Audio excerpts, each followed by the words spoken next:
Bismillahirrahmanirrahim, dear students. Today we are going to discuss about Newton rings and Michelson interferometer. इसमें जो पहले हम discuss करने जा रहे हैं वो है आपके पास न्यूटन रिंग्स। न्यूटन बेसिकली एक साइंसदान का नाम था। उसने स्टडी किया इंटरफेरेंस के फिनोमिना को। इंटरफेरेंस के बारे में हम पढ़ चुके हैं कि इंटरफेरेंस एक ऐसा प्रोसेस होता है जिसके अंदर दो waves having same frequency and same direction will produce interference. कि हमारे पास जो दो वेव्स होती हैं, अगर उन दोनों वेव्स की सेम फ्रीक्वेंसी हो और सेम डायरेक्शन हो तो वो आपस में इंटरफेयर करती हैं। और इंटरफेरेंस भी हमारे पास दो तरह की होती है, one is the constructive interference and other is the destructive interference. तो न्यूटन ने इस प्रोसेस को यूज करते हुए अपना एक ऑपरेटर्स डेवलप किया जिसे हम नाम देते हैं न्यूटन रिंग्स का। इस ऑपरेटर्स में क्या क्या चीजें हैं, पहले हम उसको देख लेते हैं। इस ऑपरेटर्स के अंदर हमारे पास पहले नंबर पे है सोर्स। नंबर वन पे हमारे पास है source. Source mean source of light, यानी लाइट का जरिया जहां से हम लाइट ले रहे हैं। This source can be bulb, this source can be sunlight, यानी जहां से हमें लाइट मिलती है उसे हम कहते हैं लाइट का सोर्स है। इसके बाद ये आगे लगा हुआ है एक प्लेनो कन्वेक्स लेंस, इसे नाम देते हैं हम plano convex lens. Number one पे हमारे पास सोर्स एस है। नंबर टू पे हमारे पास है प्लेनो कन्वेक्स लेंस जिसे हमने एल से डिनोट किया हुआ है। इसके आगे लगी हुई है ग्लास प्लेट जिसको हमने जी से डिनोट किया हुआ है। तो नंबर थ्री पे हमारे पास ऑपरेटर्स में जो है वो आ गई है ग्लास प्लेट। इसके बाद आपके पास ये वाला जो रीजन है ये शो कर रहा है थिन ऑयल फिल्म को। ये ऑयल फिल्म मींस लेयर। जैसे आपके पास पानी है, इसमें लेयर्स बनी होती है। इसी तरह आपके पास कोई भी फ्लूइड हो, जैसे ऑयल हो गया, इसके अंदर भी लेयर्स बनी होती है। तो वो फिल्म लेयर जो है वो हमने यहाँ पे ले ली है। तो ऑपरेटर्स में हमारे पास जो चौथे नंबर पे चीज है वो है thin film. Film means layer. चार पार्ट्स हो गए इसके। नंबर 5 पे हमारे पास है एक माइक्रोस्कोप जिसको हमने एम से डिनोट किया हुआ है। तो हमारे पास नंबर 5 पे आ जाएगा माइक्रोस्कोप।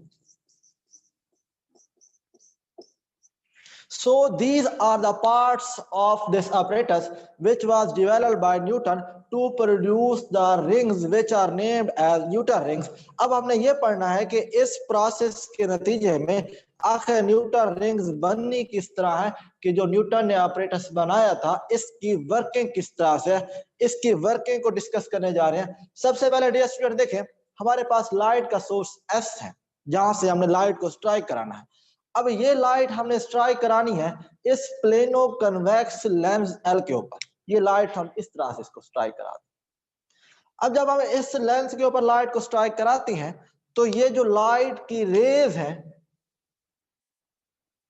ये ट्रेवल करती हैं और ये ट्रेवल करके जाके टकराती हैं इस ग्लास प्लेट जी के ऊपर। जब ये इस ग्लास प्लेट जी के साथ टकराएंगी तो this light will be partially reflected and partially refracted, यानी ये जो लाइट है ये आपके पास पार्शली रिफ्लेक्ट होगी और पार्शली रिफ्रैक्ट होगी। यानी वो जो लाइट की बीम आ रही थी, लाइट की जो रे आ रही थी, उसके ऊपर दो तरह के प्रोसेस होंगे। This light beam will be partially का मतलब होता है जुजवी, यानी लाइट का कुछ हिस्सा रिफ्लेक्ट हो जाएगा और कुछ हिस्सा रिफ्रैक्ट हो जाएगा।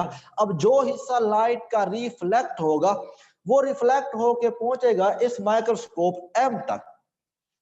इसी तरह ये जो हमने लाइट की रे भेजी है ये भी इस ग्लास प्लेट के साथ जब टकराएगी इसका भी कुछ हिस्सा रिफ्लेक्ट हो जाएगा और कुछ हिस्सा इसका रिफ्रैक्ट हो जाएगा।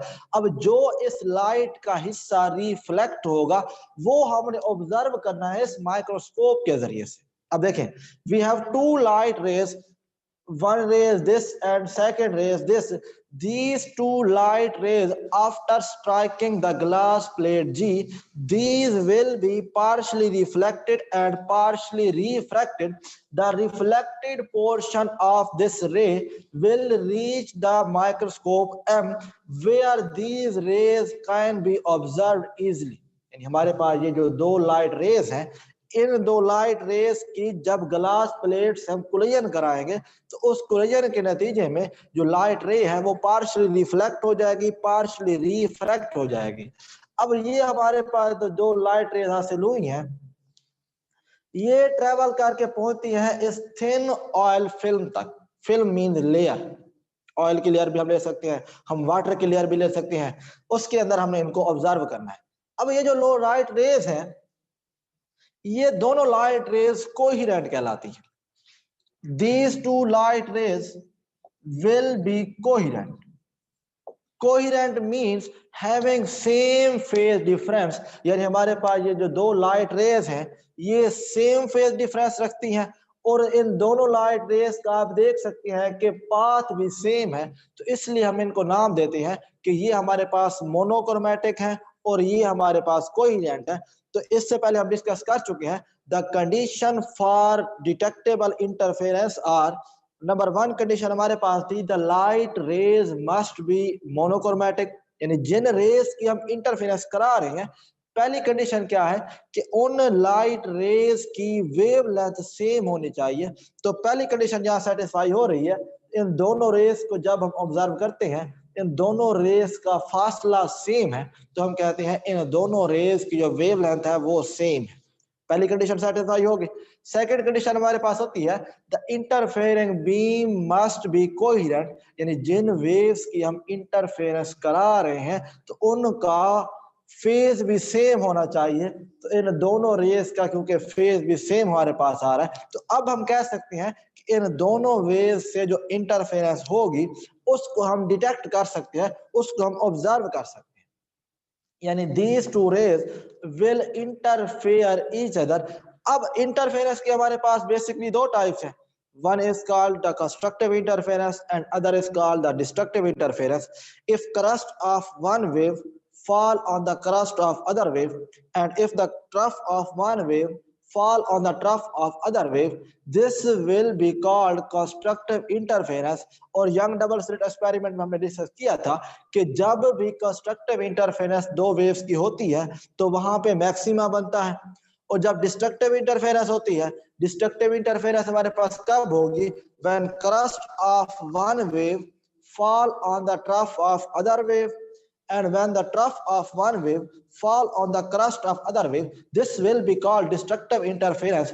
and in the result of destructive interference minima will be formed। यानी कंस्ट्रक्टिव इंटरफेरेंस के नतीजे में हमारे पास मैक्सिमा बनता है और डिस्ट्रक्टिव इंटरफेरेंस के नतीजे में हमारे पास मिनिमा बनता है।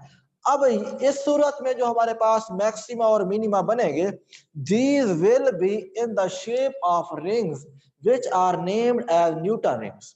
यानी हमारे पास जो पैटर्न स्क्रीन पे शो होगा, जो इन दोनों रेस की वजह से पैटर्न बनेगा, this pattern will be in the shape of rings. चाहे वो कंस्ट्रक्टिव से बन रहे हैं, चाहे वो ब्राइट स्पॉट शो करा रहे हैं, चाहे वो डिस्ट्रक्टिव से बन रहे हैं और डार्क स्पॉट शो करा रहे हैं, तो दोनों के नतीजे में ही वो रिंग्स की शक्ल में जाहिर होंगे, जिन्हें हम नाम देते हैं न्यूटन रिंग्स का। लेकिन एक ख्याल यहाँ पे ये रखना है कि ये जो ऑयल फिल्म का सेंटर है जिसको हमने ओ से जाहिर किया हुआ है, at the centre of this oil film always be destructive interference, यानी इस सेंटर के ऊपर हमेशा ही डिस्ट्रक्टिव इंटरफेरेंस होगी और डिस्ट्रक्टिव इंटरफेरेंस के नतीजे में हमेशा यहाँ डार्क स्पॉट बनेगा जिसको हम नाम देते हैं मिनिमा का। यानी इधर उधर जो रिंग्स बनेगी वो मैक्सिमा और मिनिमा दोनों की होंगी, लेकिन जो सेंटर के ऊपर हमारे पास पॉइंट है जिसको हमने ओ से जाहिर किया हुआ है, तो ओ के ऊपर हमेशा डिस्ट्रक्टिव इंटरफेरेंस हो रही होगी। क्यों डिस्ट्रक्टिव इंटरफेरेंस हो रही होती है? क्योंकि ओ के ऊपर जो दोनों वेव्स का पास डिफरेंस है वो आपके पास होता है λ/2, और जब भी पास डिफरेंस आपके पास λ/2 हो, 3 λ/2 हो, 5 λ/2 हो, उसके नतीजे में हमेशा ही डिस्ट्रक्टिव इंटरफेरेंस होती है। सो this is called Newton rings, यानी दोनों रेज से जो हमारे पास पैटर्न हासिल होगा वो in the shape of rings होगा। इनमें से कुछ रिंग्स ब्राइट होंगी, कुछ रिंग्स आपके पास डार्क होंगी। जो ब्राइट रिंग्स हैं उन्हें हम मैक्सिमा का नाम देते हैं, जो डार्क रिंग्स हैं उन्हें हम मिनिमा का नाम देते हैं। तो ये जो पैटर्न बनाया था ये न्यूटन ने क्योंकि डेवलप किया था, तो इसलिए इसको नाम दिया जाता है न्यूटन रिंग्स का। इस पूरे ऑपरेटर्स में, इसकी वर्किंग में आपका कोई सवाल हो तो आप पूछ सकते हैं, क्योंकि इन सवालों के जवाब के बाद हम प्रोसीड करेंगे नेक्स्ट टॉपिक की तरफ। जी, एक स्टूडेंट का सवाल आ रहा था कि ये शॉर्ट क्वेश्चन में है। जी बिल्कुल, ये तकरीबन शॉर्ट में ही आ जाता है। इसकी वर्किंग आ सकती है शॉर्ट में, इसकी जो ऑपरेटर्स का कंपोनेंट है ये आ सकते हैं शॉर्ट में। इसी तरह सेंटर पॉइंट डार्क है, इसकी रीजन आ सकती है शॉर्ट में। ये आपने सिर्फ शॉर्ट के लिए तैयार करना है, लेकिन इसकी डायग्राम अच्छी तरह से बनानी है, इसके कंपोनेंट के नाम याद हो, इसकी वर्किंग याद हो। जी, एक स्टूडेंट का सवाल आया है कि कंस्ट्रक्टिव इंटरफेरेंस में और डिस्ट्रक्टिव इंटरफेरेंस में फर्क क्या है। देखिए स्टूडेंट्स, अगर हमारे पास दो वेव्स हों, ये आपके पास वेव नंबर 1 है, ये आपके पास है वेव नंबर 2। इन दोनों वेव्स की हम इंटरफेरेंस कराना चाहते हैं। इंटरफेरेंस कराने के लिए हमारे पास शर्त क्या है कि दोनों वेव्स की सेम वेवलेंथ होनी चाहिए और सेम फेज डिफरेंस होना चाहिए। ये दोनों कंडीशन यहां पे सेटिस्फाई हो रही हैं। अब देखिए, जब इनकी इंटरफेरेंस हम कराएंगे तो इसका क्रस्ट, इसका क्रस्ट, जब ये दोनों मिलेंगे तो हमारे पास एम्पलीट्यूड जो है वो इंक्रीज कर जाएगा। इस तरह इसका ट्रफ फॉल करेगा इसके ट्रफ के ऊपर, यानी पहली वेव का क्रस्ट दूसरी वेव के क्रस्ट के ऊपर फॉल कर रहा है, और पहली वेव का ट्रफ दूसरी वेव के ट्रफ के ऊपर फॉल कर रहा है। तो इन दोनों वेव्स को मिलाने से हमें जो रिजल्टेंट वेव मिलेगी वो रिजल्टेंट वेव इस तरह से होगी।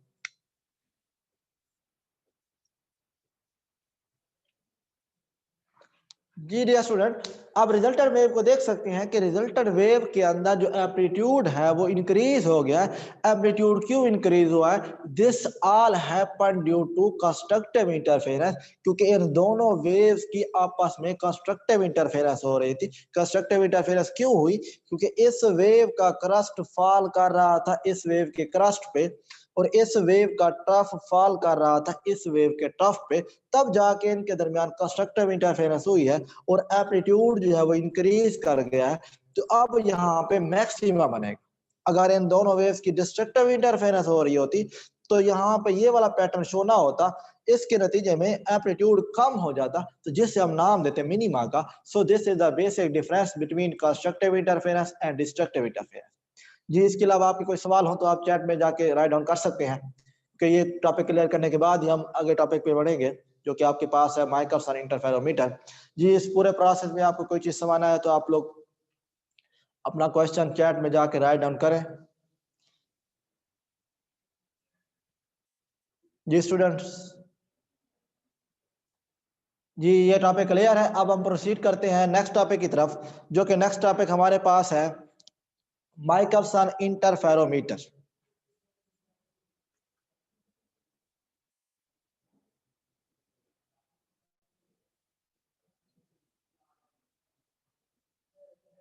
जी स्टूडेंट्स, नेक्स्ट टॉपिक आपके पास है माइकलसन इंटरफेरोमीटर। माइकलसन बेसिकली एक साइंसदान का नाम था। उसने क्या किया, उसने 1881 के अंदर, 1881, he studied about interference of light। Michelson ने क्या किया, लाइट की इंटरफेरेंस को डीपली स्टडी किया। डीपली स्टडी करने के बाद उसने अपना एक इंस्ट्रूमेंट बनाया जिसे हम नाम देते हैं माइकलसन इंटरफेरोमीटर। इंटरफेरोमीटर का जो लफ्ज है ये बेसिकली इंटरफेरेंस से ही डिवाइस है, कि जो आप माइकलसन इंटरफेरोमीटर की वर्किंग है वो भी डिपेंड करेगी लाइट की इंटरफेरेंस के ऊपर। यानी इसमें भी हम लाइट की इंटरफेरेंस को डिस्कस करेंगे कि वो कंस्ट्रक्टिव इंटरफेरेंस हो रही है या फिर डिस्ट्रक्टिव इंटरफेरेंस हो रही है। अब सवाल यह है कि माइकलसन ने ये इंस्ट्रूमेंट बनाया क्यों? In order to find the distance between two points with high precision।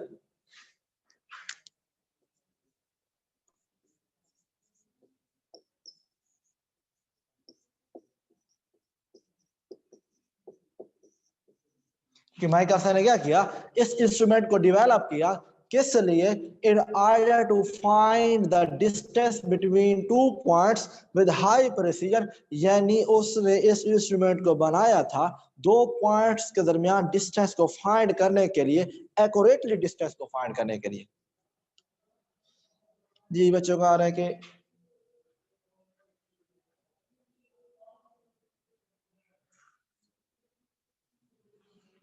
Ji Michelson interferometer को डिस्कस कर रहे हैं कि हमारे पास जो माइकलसन इंटरफेरोमीटर है ये क्यों यूज होता है। ये यूज होता है in order to find the distance between two points, दो पॉइंट्स के दरमियान डिस्टेंस को फाइंड करने के लिए हम यूज करते हैं माइकलसन इंटरफेरोमीटर को। अब हम इसकी डायग्राम को डिस्कस कर लेते हैं कि इसकी डायग्राम के अंदर क्या क्या चीजें मौजूद है। इसके अंदर पहले नंबर पे हमारे पास है लाइट का सोर्स, ये है सोर्स ऑफ लाइट जिसे हमने एस से शो किया हुआ। इसके बाद आपके पास है glass plate G1, this is named as semi silvered, this glass plate G1 is semi silvered. इसके आगे आपके पास लगी हुई है glass plate G2, this glass plate is completely silvered, यानी G1 जो है ये सेमी का मतलब होता है हाफ, यानी हाफ ये सिल्वर्ड है। तो जो ग्लास प्लेट G2 है ये आपके पास कंप्लीटली सिल्वर्ड है। इसके बाद आपके पास लगा हुआ है मिरर M1, जिसे कहते हैं ये मूवेबल मिरर है। और नंबर 5 पे आपके पास मिरर है M2, ये फिक्स है, यानी इसको हम मूव नहीं करा सकते। हम मिरर M1 को मूव करा सकते हैं। इसके अलावा आपके पास ऑब्जर्वर्स आई है लास्ट पार्ट में। ये आपके पास टोटल कंपोनेंट है जो कि माइकलसन इंटरफेरोमीटर के आपके डायग्राम में पाए जाते हैं। कि एक आपके पास लाइट का सोर्स S है, इसके बाद एक ग्लास प्लेट G1 है, इसके बाद ग्लास प्लेट G2 है, मिरर ये M1 है और ये मिरर आपके पास M2 है। सो this is all about this diagram. के इसमें माइकलसन ने जो इंटरफेरोमीटर बनाया था उस इंटरफेरोमीटर के अंदर ये वाले कंपोनेंट पाए जाते हैं। अब हम डिस्कस करते हैं कि इस इंटरफेरोमीटर की वर्किंग किस तरह से होगी, ये वर्क किस तरह करता है, ये ऑपरेट किस तरह करता है। शुरू करना है हमने लाइट सोर्स S से। अब इस लाइट सोर्स से हम एक लाइट की रे भेजेंगे। फर्ज क्या, ये लाइट की रे जो है ये ट्रेवल करके जा रही है। अब ये जो लाइट की रे है ये जब ट्रेवल करके जाएगी ये टकराती है ग्लास प्लेट G1 के साथ।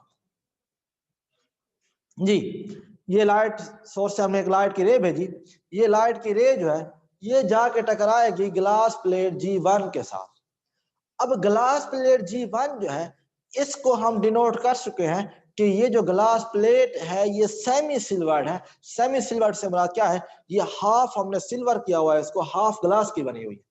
तो इस ग्लास प्लेट G1 का फंक्शन क्या है, ये लाइट को पार्शली रिफ्लेक्ट करेगी और पार्शली ट्रांसमिट करेगी। रिफ्लेक्शन का मतलब क्या होता है कि लाइट जो है वो अपने पास हट जाए। ट्रांसमिशन का मतलब क्या होता है कि लाइट जो है वो इस ग्लास प्लेट से गुजर जाएगी, यानी जो लाइट की रे G1 के ऊपर पड़ रही है तो उस लाइट के रे का कुछ हिस्सा रिफ्लेक्ट हो जाएगा, कुछ हिस्सा ट्रांसमिट हो जाएगा। इस लाइट रे का जो हिस्सा रिफ्लेक्ट हुआ है वो पहुंचता है मिरर M1 पे, और जो हिस्सा ट्रांसमिट हुआ है वो जाके अब पड़ेगा ग्लास प्लेट G2 के ऊपर। ये जो ग्लास प्लेट G2 है ये कंप्लीटली सिल्वर्ड है, तो ये अब लाइट को रिफ्लेक्ट नहीं कर सकती, ये सिर्फ लाइट को ट्रांसमिट करेगी। तो जो लाइट यहां से अब इंटर हुई है G2 में से, तो G2 में से इंटर होने के बाद सारी की सारी लाइट रे जाके पड़ेगी M2 के ऊपर। यानी G1 के ऊपर जब लाइट रे पड़ी थी तो कुछ हिस्सा रिफ्लेक्ट हो गया था, कुछ हिस्सा उसका ट्रांसमिट हो गया था। जो हिस्सा ट्रांसमिट हुआ था अब वही हिस्सा फिर जाके पड़ता है ग्लास प्लेट G2 के ऊपर।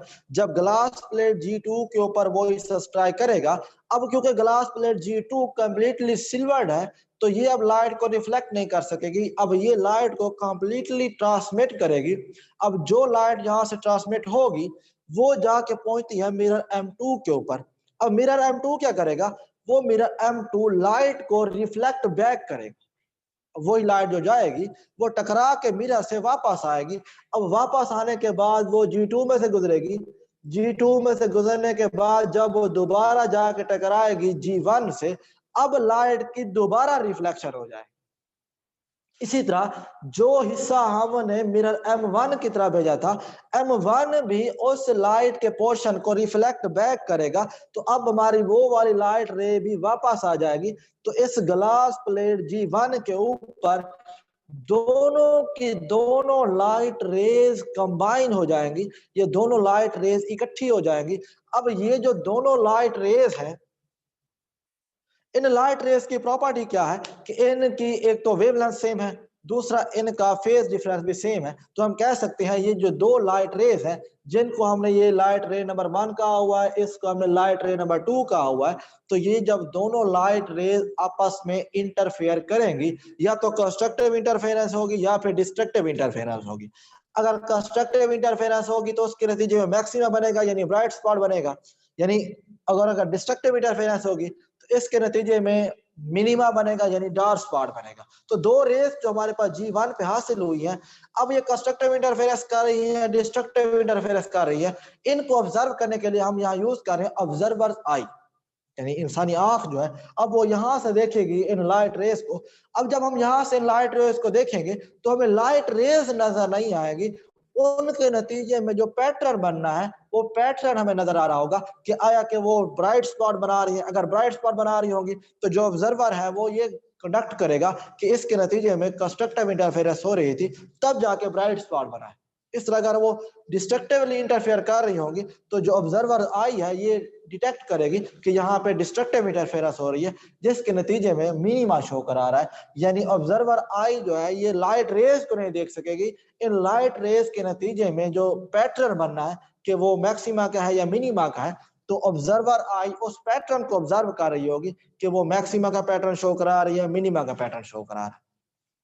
इसके अलावा ये जो डिफरेंस है इनके दरमियान लेंथ है वो L1 है मिरर M1 तक, और इस ग्लास प्लेट से लेके इस मिरर M2 तक जो लेंथ है उसको हमने L2 से डिनोट किया हुआ है। यानी ये बेसिकली फासला शो करा रहा है कि ग्लास प्लेट G1 से मिरर M1 तक कितना फासला है और ग्लास प्लेट G2 से मिरर M2 तक कितना फासला है। ये बेसिकली डिस्टेंस को डिनोट कर रही है कि इनके दरमियान डिस्टेंस कितना है।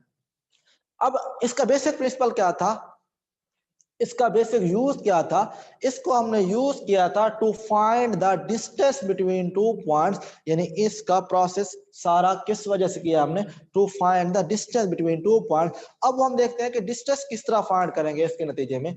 ये जो हमने दो मिरर यूज किए थे, एक को हमने M1 कहा था और दूसरे को हमने M2 कहा था। इन दोनों मिरर में से ये जो M2 है ये फिक्स्ड है, यानी ये अपनी जगह पे फिक्स रहेगा। लेकिन ये जो मिरर M1 है ये मूवेबल मिरर है, तो यानी इसको हम लेफ्ट की तरफ या फिर राइट की तरफ मूव करा सकते हैं। लेकिन अगर अभी हमने मूव नहीं कराया तो आप यहाँ पे देख सकते हैं कि मिरर M1 और M2 जो है ये आपस में परपेंडिकुलर है, यानी ये आपस में 90 का एंगल बना रहे हैं। तो अगर हम मूव कराते भी हैं इसको कि अगर हम मिरर M1 को टुवर्ड द लेफ्ट ले जाएं या मिरर M2 को टुवर्ड द राइट ले जाएं, लेकिन हमने ये ख्याल करना है कि जितना भी डिस्टेंस हमने इसको मूव कराना है उस डिस्टेंस के नतीजे में इनकी जो एंगल है परपेंडिकुलर के यानी 90 का एंगल वो फिक्स होना चाहिए। यानी जिस पोजीशन पे भी हम मिरर M1 को लेके जाते हैं वो M2 के साथ एंगल हमेशा ही 90 का बना रहा होगा। अब सवाल ये है कि हमने इस मिरर M1 को कितना मूव कराना है। हमने इसको मूव कराना है by the distance lambda by 2। तो इसका जो रिलेशन है वो हम इस तरह लिखेंगे, L is equal to M lambda by 2। इसमें L जो है ये डिस्टेंस को शो कर रहा है आपको, M means number of fringes, यानी फर्ज किया हमारे पास जो टोटल वेव लेंथ है वो है 50 सेंटीमीटर, तो अब 50 का हाफ करें तो वो बनेगा 25, यानी इस मिरर को अब हमने 25 सेंटीमीटर मूव करा के जाना है। जब 25 सेंटीमीटर इसको मूव करा लेंगे तो हमारे पास एक फ्रिंज हासिल हो जाएगी, जिसको हम m इज इक्वल टू 1 से डिनोट करेंगे। इसी तरह अगर हम इसको एक मरतबा फिर 25 सेंटीमीटर मूव कराएं तो हमारे पास अब दो फ्रिंजेस बनेगी, तो यानी यहाँ पे m की वैल्यू अब 2 आ जाएगी। इस तरह अगर हम इसको 3 मरतबा 25 सेंटीमीटर तक मूव करा जाते हैं तो अब हमारे पास 3 फ्रिंजेस हासिल हो जाएंगी। इसके लिए हम m की वैल्यू 3 से डिनोट करेंगे, यानी ये जो m नंबर हमने यूज किया है ये नंबर ऑफ फ्रिंजेस को शो करेगा। यानी अगर पहली फ्रिंज हमारे पास बनी है तो m की वैल्यू 1 होगी, अगर सेकंड फ्रिंज बनी है तो m की वैल्यू आपके पास 2 होगी, इस तरह अगर थर्ड फ्रिंज बनी है तो m की वैल्यू आपके पास 3 होगी। तो यानी m जो है ये नंबर ऑफ फ्रिंजेस को शो कर रहा है और l जो है ये दो पॉइंट्स के दरमियान डिस्टेंस को शो कर रहा है। लैम्डा हमारे पास वेवलेंथ होती है, किसकी वेवलेंथ? उस लाइट की वेवलेंथ जो हमने सोर्स से स्ट्राइक कराई थी। तो यानी अगर हमें उस लाइट की वेवलेंथ का पता हो और हमें नंबर ऑफ फ्रिंजेस का पता हो तो हम l की वैल्यू फाइंड कर सकते हैं। तो जो प्रोसेस हमने डिफाइन किया था कि माइकलसन का जो इंस्ट्रूमेंट है, जो माइकलसन का इंटरफेरोमीटर है, बेसिकली 2 पॉइंट्स के दरमियान डिस्टेंस को फाइंड करने के लिए यूज होता है। तो वो डिस्टेंस को फाइंड करने के लिए हमने फार्मूला डिराइव कर लिया है कि L is equal to m lambda by 2, where L is the distance between 2 points, m means number of fringes, lambda is the wavelength। तो मूव कराते जाएंगे 25 सेंटीमीटर, 50 सेंटीमीटर, 75 सेंटीमीटर, 100 सेंटीमीटर, लेकिन इस मोशन के दौरान हमने ये ख्याल रखना है कि मिरर M1 और M2 इनके दरमियान हर पॉइंट के ऊपर एंगल 90 का बन रहा हो। क्यों एंगल 90 का बन रहा हो? क्योंकि जो हमारे पास लाइट की पोजीशन है वो डिस्टर्ब नहीं होनी चाहिए। लाइट जब दोनों मिरर से रिफ्लेक्ट होके आएगी फिर जाके फ्रिंजेस बननी है। अगर हम फर्ज किया एक मिरर से लाइट को लेते हैं, दूसरे मिरर से लाइट को नहीं लेते, अब जो एक मिरर से हमने लाइट को लिया है वो एक रे हमें हासिल होगी। अब ये जो एक रे है ये अब किसके साथ इंटरफेरेंस करेगी? जब तक इन दोनों रेज हमें नहीं मिलेंगी, जब तक दोनों रेज की इंटरफेरेंस नहीं होगी, हमें तो फ्रिंजेस ही नजर नहीं आएंगी। इस वजह से दोनों लाइट रेज का अप्रोच करना जरूरी है ताकि हम उसको ऑब्जर्व कर सकें कि दोनों लाइट रेज आया कि कंस्ट्रक्टिव इंटरफेरेंस कर रही है या फिर डिस्ट्रक्टिव इंटरफेरेंस कर रही है। इस वजह से जो मिरर की पोजीशन है वो अच्छी तरह सेट की जाती है और इनके दरमियान एंगल हमेशा 90 का शो कराया जाता है। लेकिन इन दोनों मिरर में से जो M2 मिरर है इसकी पोजीशन को हम तब्दील नहीं कर सकते, ये फिक्स है। M1 की पोजीशन को हम तब्दील कर सकते हैं। This can be move toward the left and this can be moved toward the right, but the angle between mirror M1 and M2 will always be 90 degree. So this is all about the Michelson interferometer. This is the instrument basically used to find the distance between 2 points. So students, इसकी working के बारे में, इसकी diagram के बारे में, इसके component के बारे में कोई सवाल हो तो आप चैट के ऑप्शन में जाके राइट डाउन कर सकते हैं। जी बच्चों का क्वेश्चन आ रहा था कि सर ये टॉपिक लॉन्ग क्वेश्चन में है। जी बिल्कुल ये टॉपिक लॉन्ग क्वेश्चन में ही है। जी बच्चों का क्वेश्चन आया कि इसको एक मरतबा रिपीट करा दें, रिपीट करने लगे हैं। Michelson interferometer, Michelson basically was a scientist. उसने क्या किया? उसने इंस्ट्रूमेंट बनाया in order to find distance between 2 points with greater precision, with greater accuracy, के दो पॉइंट्स के दरमियान डिस्टेंस को फाइंड करने के लिए माइकलसन ने इंटरफेरेंस को यूज किया था। इंटरफेरेंस को यूज करते हुए उसने इस इंस्ट्रूमेंट को डेवलप किया। इस इंस्ट्रूमेंट के अंदर क्या चीजें हैं? One is the light source S, number 2 is the glass plate G1 which is semi silvered, next is glass plate G2 which is silvered. One mirror is the M1 which is named as movable mirror and other is M2 which is named as fixed mirror, and the last portion of this diagram is observer's eye. From the light source S, a light ray will travel toward the glass plate G1. After striking the glass plate G1, this light beam will be partially reflected and partially transmitted. The transmitted portion of this light ray will strike the glass plate G2. As the glass plate G2 is completely silvered, so all of this portion of light beam will be transmitted and will approach mirror M2. After striking the mirror M2, this light ray will be reflected back toward the glass plate G1, and the portion of light ray which was being reflected will approach the mirror M1, and M1 will reflect back this light beam toward the glass plate G1. So these two light beams, which are named as beam 1 and beam 2, will approach glass plate G1. At glass plate G1, these two light rays will interfere constructively or destructively. If the light beams are interfering constructively, then bright spot maxima will be formed. If these light beams are interfering destructively, then dark spot will be formed, which is named as minima. These bright and dark spot will be observed from this observer's eye. So, as said earlier, this Michelson interferometer is basically used in order to find distance between 2 points. So, the mirror M1 is named as movable mirror and mirror M2 is named as fixed mirror. So, mirror M1 can be moved through distance half of the wavelength such that the fringes will be obtained.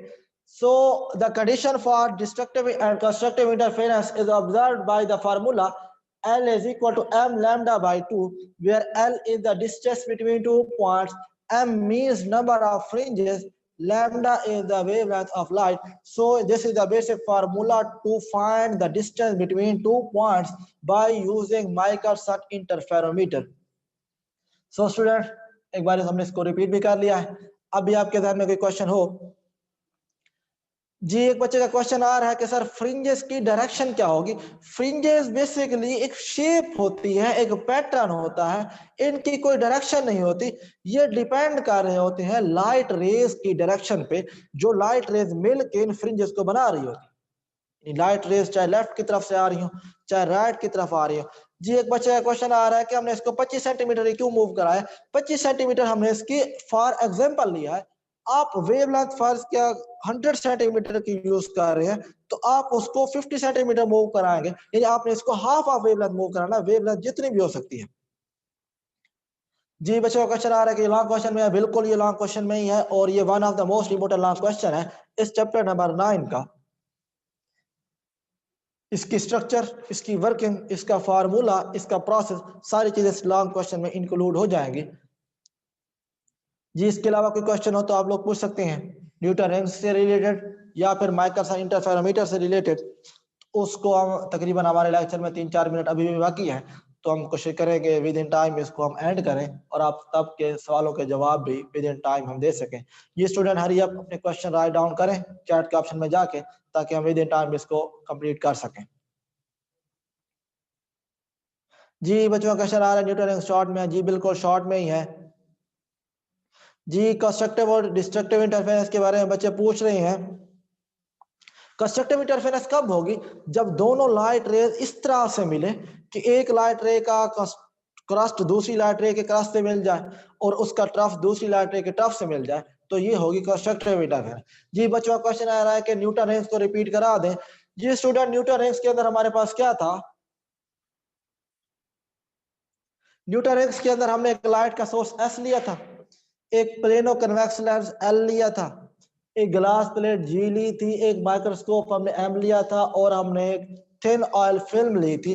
जब हमने इस light source S से light को strike कराया था lens के ऊपर, lens के ऊपर स्ट्राइक करने के बाद लाइट जब टकराई थी इस ग्लास प्लेट जी के ऊपर तो लाइट का कुछ हिस्सा रिफ्लेक्ट हो गया था, जिसको हमने कहा था लाइट पार्शियली रिफ्लेक्ट हो गई है.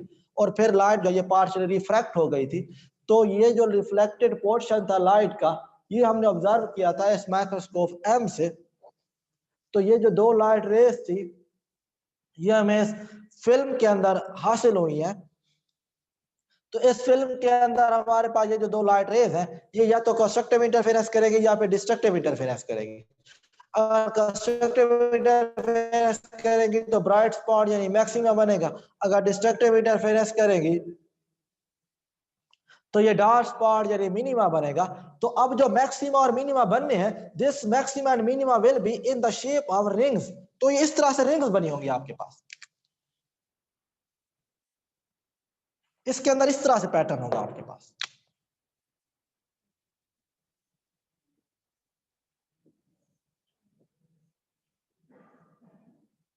ये पैटर्न आपको नजर आएगा in the shape of Newton rings.